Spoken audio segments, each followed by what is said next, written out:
and I often ask the questions that other journalists don't ask. I used to put a lot of thought into the questions you ask on such occasions.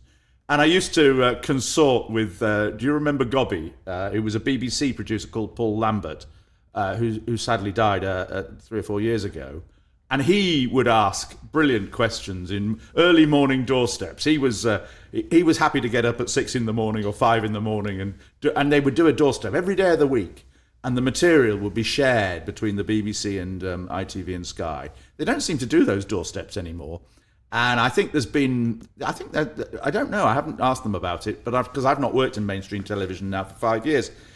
But I think the television companies have decided it's perhaps not fair to doorstep people quite so often. And of course, it's quite costly to actually have a cameraman and the equipment hanging around for several hours.